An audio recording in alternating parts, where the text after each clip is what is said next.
일시적 기억상실은 과학적으로 기억상실을 불러올 뿐만 아니라 심리적인 작용으로 억압이라는 망각의 자기망상도 가져옵니다. 정상적인 사람들도 자신의 정신 건강을 위하여 이런 방어기제를 사용합니다. 원하지 않았거나 부끄럽고 고통스러운 기억이 떠오를 때 자신도 인식하지 못하게 자동적으로 작동하는 체계가 억압으로 그런 기억으로부터 우리를 보호합니다. 알코올 중독자는 실정 안에서 부끄럽거나 고통스러운 일이 발생하면 알코올의 화학적 억제 작용을 빌리기 위해 술을 마십니다. 또 마시고 상식적으로 이해할 수 없는 실수를 저지릅니다. 이렇게 상황이 나빠질 때 고통이나 수치심을 일으키는 행동이 시간이 갈수록 반복되고 억압은 점점 더 심해집니다. 억압에 의해 망상이 야기됩니다. 전형적인 알코올 중독자의 삶에서 그는 한 번의 사건이라고 생각하나 주위의 다른 사람들에게는 100번도 넘게 관찰되는 일인 것입니다. 억압이 더해감에 따라 환자의 진행되어가는 망상을 조명해 볼 수가 있습니다. 나는 나만의 일시적 기억상실 세계를 갖고 있고 이것은 효과적이야. 그들은 실제적으로 과학적 기억상실이 있음에도 불구하고 그의 질병이 진행됨에 따라 그들의 삶의 전체 부분이 실제로 잊혀집니다. 그 기억력은 진행되어가는 질병의 심각성을 유지하는 데 전혀 도움이 되지 않습니다. 사실 그의 행동이 기계해져 가면 갈수록 더 강하게 억압이 본능적으로 일어납니다. 결과적으로 우울이 나타납니다. 불안감, 적개심, 원한, 그리고 자기염이 나타나고 만성 우울이 입혀갑니다. 이제 세 번째로 설명드리겠습니다. 세 번째가 기분 좋은 기억, 즉 피해적 현상입니다. 우리 기억에는 기억세계에 좋은 기억, 나쁜 기억이 다 있습니다. 그래서 중독자들은 술 마시고 저지른 행동 중에서 나쁜 기억을 안 하려고 그래요. 그게 억압입니다. 좋은 기억만 골라서 하려고 합니다. 왜? 그래야만 술을 마실 수 있으니까. 이것이 기분 좋은 기억, 피해적 현상, 중독자만이 하는 특이한 심리적 현상입니다. 일시적 기억 상실과 억압이 알코올 중독자 환자가 얼마나 현실적으로 점진적으로 분리되고 또 손상과 장애를 주는지를 분명히 볼 수가 있었습니다. 기억체계를 왜곡시키는 세 번째 조건은 기분 좋은 기억, 기분 좋은 기억이 폐의적 현상입니다. 이 기분 좋은 기억은 가장 파괴적이며 또 자기 망상에 빠지게 합니다. 기분 좋은 기억은 용어에서 느끼듯이 알코올 중독자가 마실 때마다 음주 사건을 엄청나게 왜곡하여 행복하고 기분 좋게 기억하는지를 설명해 줍니다. 알코올 중독자들은 술에 대한 기억을 정확히 할 때가 거의 없습니다. 그러나 자신들은 아주 자세한 상황까지 완벽하게 기억할 수 있다고 믿습니다. 이런 종류의 왜곡은 음주자의 반사회적 행동과 파괴적 행동과 관련되어 있기 때문에 아주 중요합니다.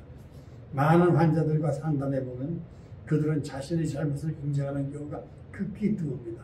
거의 모두가 입을 맞춘 듯 자신의 음주에는 문제가 조금도 없으며 타인에게 해를 입힐 일은 더더욱 없다고 주장을 합니다. 이것은 의식적으로 거짓말하는 것처럼 보이나 사실은 일시적으로 기억하지 못하는 일시적 기억 상실과 나쁜 기억을 잊으려고 없지 않은 억압, 그리고 술을 마시던 시절의 기분 좋은 기억만 골라서 기억하는 폐의적 현상 때문에 그렇게 믿고 있는 겁니다. 저는 알코올 중독자들의 치료기관에서 알코올 중독자들의 경험담을 듣거나 상담을 하는 일을 많이 경험을 했습니다. 대부분의 중독자들은 자신의 음주 경험에서 기분 좋은 기억, 즉 마시고 좋았던 것만을 이야기합니다. 마치 마시고 취해서 저지른 실수는 마치 전장에서 돌아온 개선장군처럼 자랑을 합니다. 그들은 취중 실수를 무용담과도 같이 과장하며 자랑스럽게 이야기하는 경우가 대부분을 차지합니다. 그들이 이야기하는 실수는 술꾼이라면 누구나 저지를 수 있는 실수들입니다. 남들이 알면 안 될 심각한 실수와 처절한 고통의 경험은 결코 말하지 않습니다. 왜 이런 현상이 일어날까요? 직장의 회식이나 친구들과의 술자리는 알코올이 인간의 의식과 기억에 어떻게 작용하는지를 관찰할 수 있는 좋은 기회를 제공했습니다. 저 경우 음주자 시절에는 그런 사실을 인지하지 못했으나 술을 완전히 끊고 피할 수 없는 술자리에 참석할 때는 알코올의 작용을 관찰할 수가 있었습니다. 초대받은 술꾼들이 도착을 합니다. 술을 마신 사람은 아무도 없습니다. 술상이 차려지고 이제 술이 제공됩니다. 두세 잔이 돌 때까지는 어떤 행동의 변화도 없습니다. 6잔을 넘어서기 시작하면 여러 가지 변화가 일어나기 시작합니다.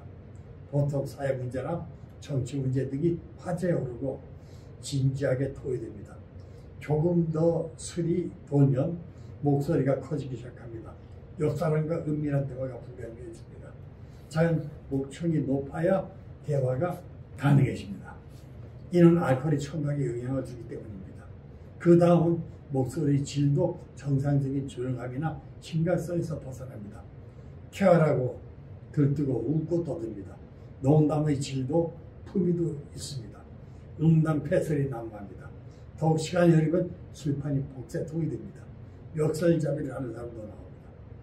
이런 현상은 알코올이 뇌의 기능에 작용하여 억제 작용을 조절하기 때문입니다. 억제 작용이 이완되기 시작하면 행동의 변화가 옵니다. 인간의 어떤 세포는 알코올의 영향을 받게 되면 그 세포는 억제됩니다. 뇌의 세포가 억제되면 조심성이 없어지고 감정이 풍부해집니다. 이것 때문에 알코올이 문제로 보이나 사실은 억제적인 것입니다. 뇌 억제가 지속될 때 음주자의 반응은 지적 반응에서 정서적 반응으로 변하게 됩니다. 즉 이성적 반응에서 감정적 반응으로 변하게 된다는 것입니다. 뇌의 하부는 우리 감정이 존재하는 것입니다. 이것에서 슬픔, 기쁨, 노여움, 두려움 등의 감정이 존재합니다. 이 부분이 억제될 때 낄낄거리고 욕설이고 하고 고함을 치는 개방된 감정화가 일어납니다. 여기까지 오기 전에 회식을 끝내는 것이 좋습니다. 더 진행되면 예측할 수 없는 결과를 초래할 것입니다. 대부분의 술꾼들은 술에 젖어 이렇게 변해가는 현상을 인지하지 못합니다.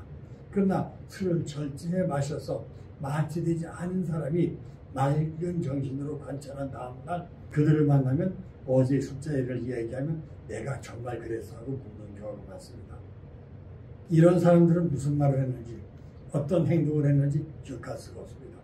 술을 마실 때마다 마취된다든지 폭음이 계속되는 등 중독자의 삶에 이런 사건이 반복될 때 취해서 일어나는 사건들을 기억할 수가 없습니다. 알코올이 억제 기능을 이완시키므로 오직 기억에 남은 것은 기분 좋았다는 것뿐입니다. 기분이 좋았기 때문에 모든 것이 좋게 끝난다고 가정을 합니다. 그러나 그들은 취해 비틀거리다 넘어서 이마를 깨고 술을 쏟고 담배꽁초를 아무데나 버렸습니다. 그들은 그런 사실을 잊은 것이 아니라 그런 일을 하고 다닐 때의 자신을 인지하지 못하는 겁니다. 여기에서 지각의 내용이 있고 이것이 기분 좋은 기억, 즉 회의적 회상이라고 부릅니다. 심한 음주 에피소드가 있을 때마다 알코올 중독자는 다음날 기분 좋은 기억만 떠올릴 수가 있습니다. 알코올의 화학적 효과가 뇌에 영향을 주기 때문에 알코올 중독자는 협곡을 하지만 비틀거리는 가을기자 걸음, 과장된 눈짓, 논리 없는 언어 등을 기억할 수가 없습니다. 그리고 좋은 것만을 골라서 기억을 합니다. 그래야 술을 마실 수 있으니까요. 알코올 중독에 있어서의 이 부분의 지각과 기억의 왜곡은 적절하게 현실을 파악하는 능력뿐만이 아니라 그들이 사망의 나락으로 추락하고 있다는 사실을 받아들이거나 인지하는 데 실패하도록 강력하게 작용을 합니다. 그리하여 치료를 거부하게 만듭니다. 이런 이유로 알코올 중독자가 자신은 환자가 아니며 환자가 아니기 때문에 치료를 위해 자신을 귀찮게 할 필요가 없는 겁니다. 이상으로 마치도록 하겠습니다. 예, 그러니까 치료를 거부하는 몇 가지 요소들을 봤는데요. 우리가 굳이 알코올 중독가 아니라도 여러 가지 상황 가운데서 좀 자아가 강한 사람들한테서 흔히 나타날 수 있는 그런 심리적인 작용도 좀 있는 것 같아요. 어떤 자기를 일단 죽이고 병원 자랑하라고 했는데 자기 몸을 이제 아낀다면 정말 절제하고 금주하고 치료에 협조하는 것이 가장 현명한 일이 아닐까 생각합니다. 긴 시간 감사합니다. 네, 감사합니다. 감사합니다. 여기 마치겠습니다.